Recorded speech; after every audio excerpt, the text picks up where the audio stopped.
the Turkish invasion and the establishment of the Delhi Sultanate।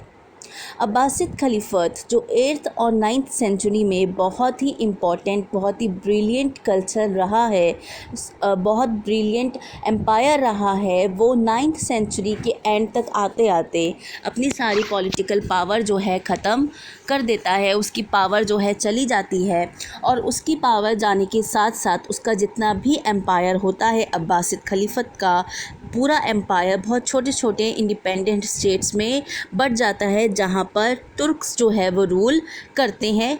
Turks वो लोग होते थे जो पहले खलीफास की आर्मी में काम किया करते थे। तो जैसे ही खलीफास की पावर ख़त्म होनी शुरू हो जाती है 9th सेंचुरी के एंड में, ये तुर्क्स उन जगहों को धीरे धीरे अपने कब्ज़े में कर लेते हैं और उसको इंडिपेंडेंट कर देते हैं।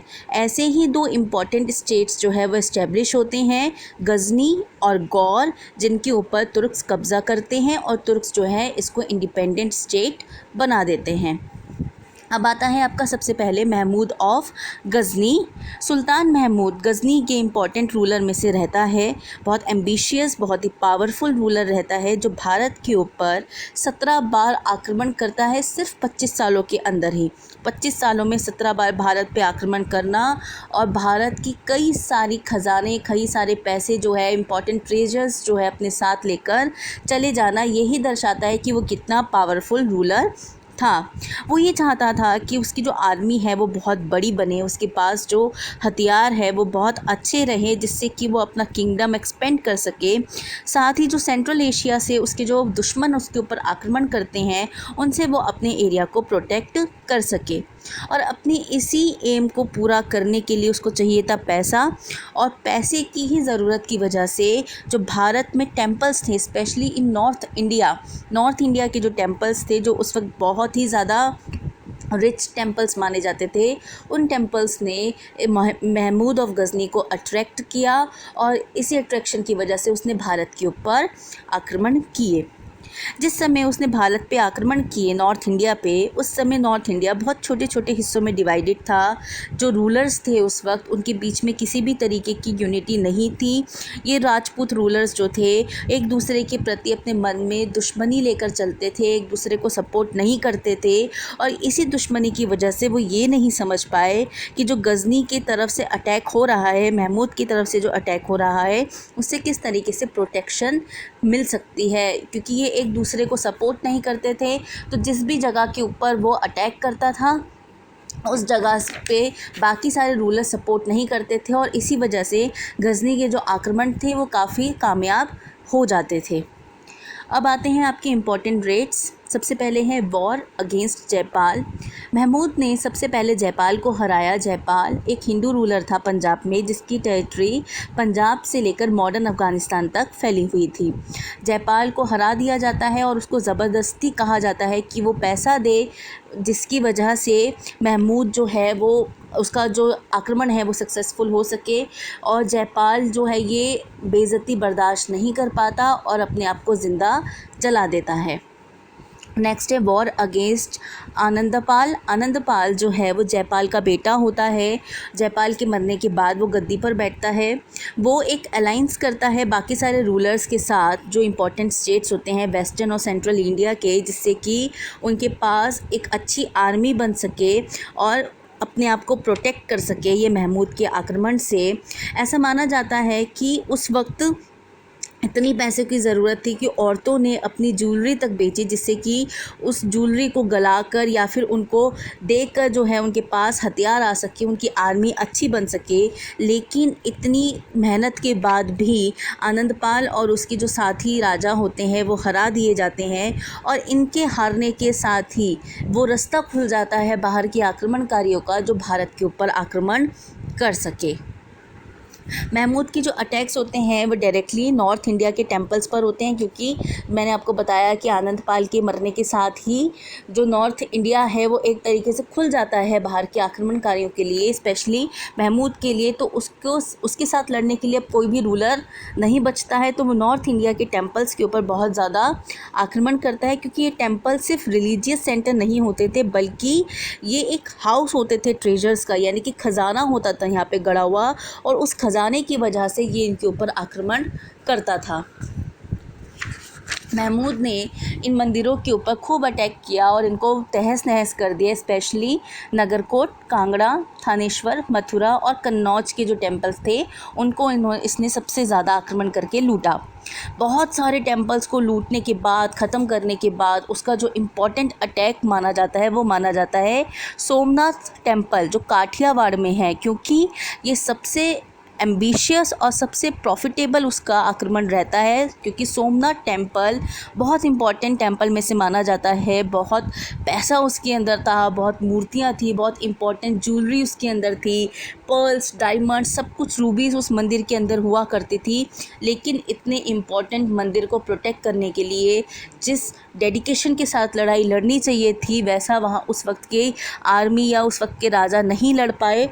3 दिन तक जो है महमूद और बाकी आर्मी के साथ लड़ाइयाँ होती है, लेकिन महमूद जो है वो सारी आर्मी को हरा देता है। ऐसा माना जाता है कि 3 दिन के अंदर ही कम से कम 50,000 सोल्जर्स को वो मार देता है और इसी के साथ वो सोमनाथ टेम्पल के ऊपर अपनी विक्ट्री जो है वो दर्ज कर देता है। और वहाँ के जितनी भी इम्पॉर्टेंट ट्रेजर्स होते हैं या वैल्यूएबल आर्ट होता है वो सब अपने साथ लेकर अपनी कैपिटल गजनी चला जाता है।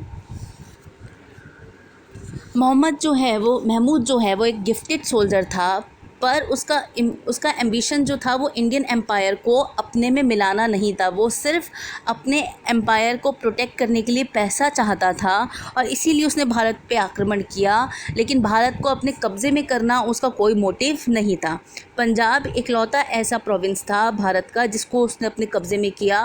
बाकी सारी जगहों पे उसने सिर्फ आक्रमण करके उसको लूटा और लूट कर वहीं छोड़ दिया। उसके ऊपर उसने किसी भी तरीके का कब्ज़ा नहीं किया। सुल्तान महमूद ने भारत का बहुत सारा ख़जाना जो है अपने साथ लेके गया, जिसका इस्तेमाल उसने गज़नी को एक बहुत इम्पॉर्टेंट सिटी में कन्वर्ट करने के लिए बनाया। गज़नी को उसने बहुत अच्छे मस्जिदों से, लाइब्रेरी से, म्यूज़ियम से भर दिया। इतनी अच्छी म्यूज़ियम्स बनाए, लाइब्रेरीज़ बनाए कि एक बहुत इम्पॉर्टेंट कैपिटल जो है वो कन्वर्ट हो गई। उसके जो दरबार है उसमें इम्पॉर्टेंट पर्ल्स, रूबीज़, डायमंड्स लगे रहते थे जो वो भारत से आक्रमण करके लेकर आया था। हमारी इंडियन हिस्ट्री में महमूद को एक बहुत बड़ा डाकू या बहुत बड़ा आक्रमणकारी माना जाता है, क्योंकि उसने बहुत बार भारत पे आक्रमण किया और सबसे ज़्यादा बार आक्रमण करके लूटने वाला पहला जो आक्रमणकारी था वही था। लेकिन डाकू या आक्रमणकारी होने के बावजूद उसको आर्ट और लर्निंग में बहुत इंटरेस्ट था और इसीलिए वो उनको पैट्रोनाइज़ करता था। उसको स्कॉलर्स और पोइट्स की जो कंपनी थी वो बहुत अच्छी लगती थी। एक पर्शियन पोइट फिरदौसी, जो बहुत इम्पॉर्टेंट पोइट रहे हैं जिन्होंने शाहनामा लिखा है, वो उसके दरबार में थे। इसके अलावा पर्शियन हिस्टोरियन और मैथमेटिशियन अल बरूनी, वो भी उसके दरबार में थे। जो ये दोनों स्कॉलर्स को जो है महमूद पैट्रोनाइज़ किया करता था। महमूद की रेड की वजह से जो नॉर्थ स्टेट है वो बहुत ज़्यादा वीक हो गया और ये ज़ाहिर हो गया पूरे दुनिया के सामने कि नॉर्दर्न स्टेट जो है वो भारत का बहुत वीक है और इसी वजह से भारत के ऊपर आक्रमण करना आसान हो सकता है। लेकिन महमूद की डेथ के साथ ही जो गज़नी, जो उसका एम्पायर था, वो बाकी हिस्सों में बट गया और उन्होंने जो बाकी रूलर्स आए उन्होंने भारत के ऊपर आक्रमण नहीं किया। इसीलिए महमूद की डेथ के 150 साल के बाद तक भारत जो है ऐसे आक्रमण से बचा रहा। लेकिन यह आक्रमण दोबारा शुरू हो जाते हैं जब आता है मोहम्मद गौरी। 12th सेंचुरी के एंड तक आते आते मोहम्मद गौरी जो है वो भारत पे आक्रमण करता है। उस वक्त भारत में 5 मेजर राजपूत किंगडम्स होते हैं, द राठौड़ कन्नौज में, द चौहान्स दिल्ली और अजमेर में, द सोलंकीस गुजरात में, द परमरास मालवा में और द चंदेलास बुंदेलखंड में। अब आता है आपका मोहम्मद गौरी। 12th सेंचुरी के एंड में एक नया किंगडम जो है वो बसता है गौर, जो नॉर्थ वेस्टर्न अफ़गानिस्तान में आता है। इसके फाउंडर होते हैं गियासुद्दीन गौरी। उनका बहुत फेमस भाई मुइज़ुद्दीन मोहम्मद, जिसको हम मोहम्मद गौरी के नाम से जानते हैं, वो चाहता था कि वो भारत के ऊपर आक्रमण करे और भारत की वेल्थ को जो है वो लेकर आए, जिससे कि उनका किंगडम बहुत अच्छा बन सके। इसके लिए वो सबसे पहले भारत के जो फ्रंटियर एरिया होते हैं जैसे मुल्तान, सिंध और पंजाब, उनको अपने कंट्रोल में करता है। अब आते हैं इसके इम्पॉर्टेंट बैटल्स। सबसे पहला first battle of Tarain 1191 CE में गौरी जो है पृथ्वीराज चौहान जो उस वक्त राजपूत रूलर थे दिल्ली और अजमेर के, उनके ऊपर अटैक करता है। पृथ्वीराज जो है बहुत अच्छे तरीके से लड़ते हैं, बहुत पावरफुल होके लड़ते हैं गौरी से और इस पहली बैटल में गौरी को हरा देते हैं। गौरी वापस अपनी एरिया चला जाता है, अपनी जगह चला जाता है, लेकिन इस बेइज्जती के साथ चला जाता है कि अब वो वापस आएगा और दोबारा से इनके ऊपर अटैक करेगा और बदला लेगा। अब आता है सेकंड बैटल ऑफ ट्रेन।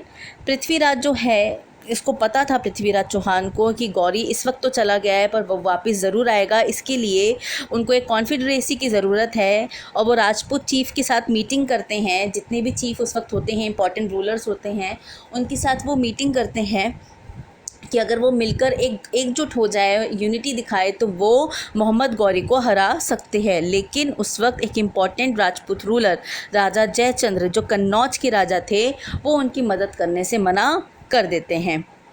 इसी के साथ मोहम्मद गौरी जो है वो पृथ्वीराज चौहान के ऊपर आक्रमण करते हैं।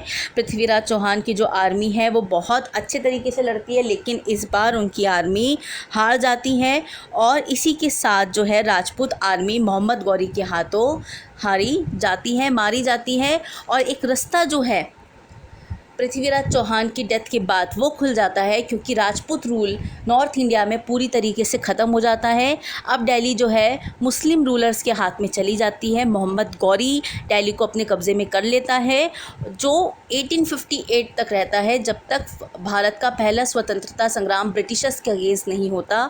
तब तक पूरा ये टाइम पीरियड दिल्ली जो है मुस्लिम रूलर के हाथ में रहती है। कोई भी हिंदू रूलर अब भारत के ऊपर, दिल्ली के ऊपर राज नहीं कर पाता।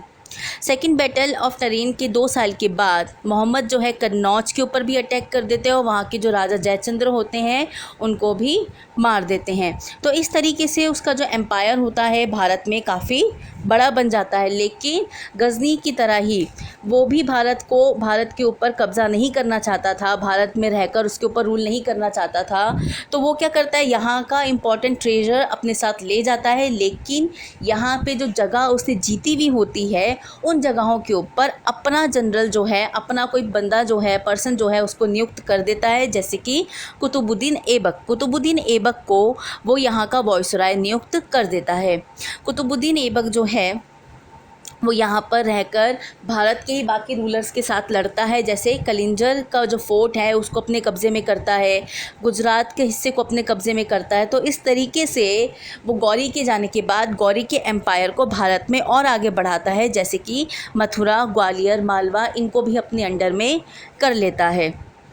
कुतुबुद्दीन ऐबक के बाद जो मोहम्मद बिन बख्तियार खिलजी, ये भी एक इम्पॉर्टेंट जनरल होता है गौरी की आर्मी में, वो भी यहाँ पर रह जाता है। यहाँ पर भारत के बाकी हिस्सों को अपने कब्ज़े में करने की कोशिश करता है और इसी तरह वो बिहार और बंगाल को भी गौरी के एम्पायर में मिला देता है। तो गौरी ने पहले खुद आक्रमण किया, यहाँ के कई सारे एरिया को अपने कब्ज़े में किया और यहाँ का धन जो है वो लूटा। वो लूटने के बाद वो अपने घर वापस गौर चला जाता है, लेकिन यहाँ पर अपने कुछ लोगों को छोड़ जाता है जो उसके एरिया को और ज़्यादा एक्सपेंड करते हैं, जिसमें आते हैं कुतुबुद्दीन ऐबक और मोहम्मद बिन बख्तियार खिलजी। उनके जो आक्रमण होते हैं वो बुद्धिस्ट मोनेस्ट्रीज़ के ऊपर बहुत ज़्यादा होते हैं, लाइब्रेरीज़ के ऊपर बहुत ज़्यादा होते हैं, उनको तहस नहस कर दिया जाता है। और इसी वजह से हम देखते हैं कि भारत में बुद्धिज़्म जो है वो उस वक्त ख़त्म होने की कगार पर आ जाता है, क्योंकि जो बुद्धिस्ट मॉन्क्स होते हैं वो अपने आप को बचाकर तिब्बत चले जाते हैं। इसीलिए भारत में बुद्धिज़्म उस वक्त पतन की तरफ चला जाता है और तिब्बत में बुद्धिज़्म जो है वो पला बढ़ता है। मोहम्मद गौरी जो है महमूद ऑफ गज़नी की तरह ग्रेट मिलिट्री लीडर नहीं था, ना ही वो उसकी तरह आर्ट और लर्निंग को पैट्रोनाइज़ करता था। फिर भी वो इम्पॉर्टेंट इसलिए माना जाता है क्योंकि भारत में जो टर्किश किंगडम रूल जो है इस्टेब्लिश किया गया, बनाया गया, वो उसी के द्वारा बनाया गया था, जिसकी कैपिटल उन्होंने दिल्ली रखी थी।